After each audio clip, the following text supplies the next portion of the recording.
Hi, I'm Ben. I'm the marketing director at NextAI. I'm 21 years old and I'm an econ student at SOAS. And tonight I'm going to a founders dinner held by Faraz, who's the founder of Launch London. And we're going to be interviewing some startup founders. They're only young, they're literally like me and you. They're basically either still in or fresh out of uni. So let's go see what they're building. We're now at Launch London. There's about 40 young founders right behind me. Everybody's networking. I'm here with Farrukh. Farrukh, what are you building? So I'm currently building Apprentice Watch. It's a website that helps people find apprenticeships across the UK. So you're probably wondering, why am I building something like this? Because we already have websites, right? So I'm a big sucker for good UI, good design, and that's the whole kind of selling point for Apprentice Watch. We have, dare I say, the best UI for an apprenticeship finding a website. So yeah, that's why I'm building Apprentice Watch.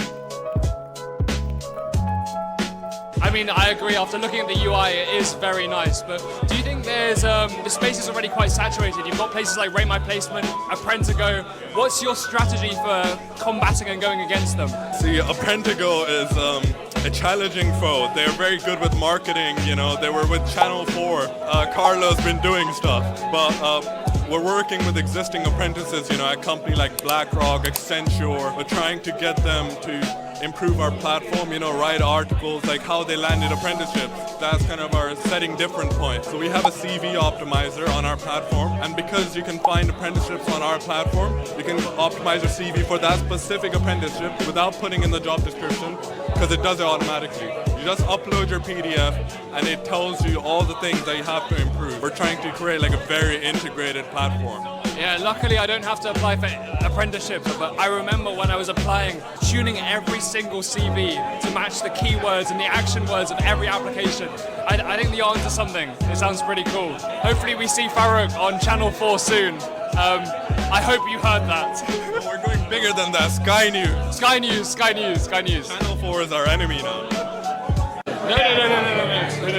Okay, so we're literally about to be booted out. Faraz just got a big announcement saying we've got literally maybe 5-10 minutes left till we get kicked out of the pub. I'm sitting here with Jamie. He's a software engineering apprentice at Bloomberg, and he's currently building his own edtech startup. He's got 2,000 people on the wait list. Jamie, tell us a bit more about yourself and what you're building and why you decided to build it. So I'm an apprentice at Bloomberg. I'm doing software engineering, and I'm building Student Vault. So it's an edtech company, basically like Skillshare for students. It has about 2,000 people on the wait list, and I'm launching in a few weeks. Hopefully it goes well. I'm just going to see what happens. I've got a little bit of funding that's going to keep me going, but yeah, see what happens. So you said it's like Skillshare but for education. Where did this idea come from? So when I was in sixth form, I created a nuclear physics research paper just because I was interested in it. Why not? I ended up getting close to 100% on the end of topic test, and I thought, well, I created this research paper. I felt like the knowledge was mine because I'd done it myself, and I felt like I wanted more people to know about this learning by creating method rather than just consuming knowledge passively.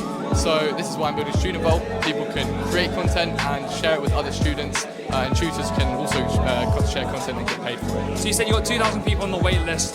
Where do you see this going? Is this just your first venture? Do you see yourself doing something more in the future? So in year 12, I created a course creation software, but specifically for people who wanted to teach languages, and I sold that in year 13, and then after I sold that, I went on to build Student Vault, which is what I'm currently building.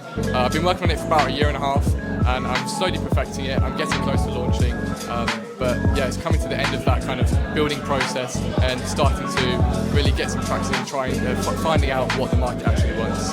So you mentioned that you were a solo founder. Do you find there's any difficulties you face not having perhaps a non-technical CEO, someone to help with marketing or outreach? Do you find it's a bit of a burden doing everything yourself? I think you find ways around it if you don't like it. I personally hate marketing myself. I use resources that I created myself and send them to people on Reddit just so they could come and have a look at the site. I was doing it myself, and honestly I do want to have someone in the future to build with and to kind of do the things that I don't want to do. But for the moment, while it's small, I'm just doing things and breaking things and moving on, and I think that's the way to do it at the start because you've got the least burden to bear and you're just going along, keeping it as lightweight as possible. Definitely. I mean, Jamie's 18. He's already done so much, but he mentioned he was looking for potentially someone in the future. Right now we're at Launch London. It's an event for young founders. You could be a student, you don't have to be a student, you can be doing anything. We're based in London, it's run by Faraz. This is the first sit-down dinner. We had pizza, we had drinks, it's been lovely. Maybe this might be the place where you find a founder, a co-founder. Who knows? Who knows? Who knows? But thank you, Jamie. Thank you. Pleasure meeting you. You too. Yeah. Cheers. Okay, so I'm now here with Faraz, the main man, the founder of Launch London. I've currently interrupted the packing up of the pizza boxes because we're getting kicked out in 5 minutes. But Faraz, this is a pretty cool thing you got going. 40 founders, young entrepreneurs, people just trying to find their place in London. What started this all? Like, where did the idea come from? I'm gonna be completely honest, I wanted friends, man. I started university and I had a lot of ideas and I wanted advice and I wanted to be able to reach out to people, but it was difficult to find those people, having not much experience, no real credibility or traction or anything behind any ideas I've ever made. And it started off as a small dinner series between friends and people that I thought were doing interesting stuff, and we've been able to scale it into something like this. Private venue, got some pizzas in, a lot of crack people, really nice event, yeah. It's very inspiring. Even one person doing an anti-fraud AI venture. Where do you see, I know you hate this question, Faraz, do you see yourself maybe expanding, I don't know, to San Francisco perhaps, anywhere else? Maybe. We'll see where it takes me, At the moment it's kind of monkey type, monkey do. No, wait, monkey. Monkey say, monkey do. At the moment it's kind of like monkey say, monkey do. Not monkey type. Yeah. I'm just smashing stuff at a keyboard, seeing what works.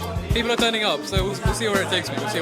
I think you've got something really good with the student network, especially like currently with King's, UCL, all of these unis in a very close proximity. This is a great place to be. Perhaps other student hubs, maybe one with Oxford, Cambridge, perhaps. Eventually, yeah. I think the next kind of step is to get into more cities. Launch London, launch Manchester, launch Oxford, launch all the cities, man. Let's get to them. Faraz is still in uni, 18, 19. 18. Faraz is 18. He's got exams in how many days? 2 weeks. Exams in 2 weeks. I mean, I've got my final exam in like a couple of days, but Exams are overrated, man. he's a first year. Can you believe this guy? All good. I'm going to help him pack up the pizzas. We've got to tidy up this venue. We've kind of overstayed our welcome. But yeah, this is Launch London. There's only been a couple interviews. We're keeping it short and sweet. But thank you for having me, Faraz. It's been a pleasure. Yeah. Launch London to the moon. Launch London to the moon. It's not a pump and dump. It's not a crypto coin. Yeah.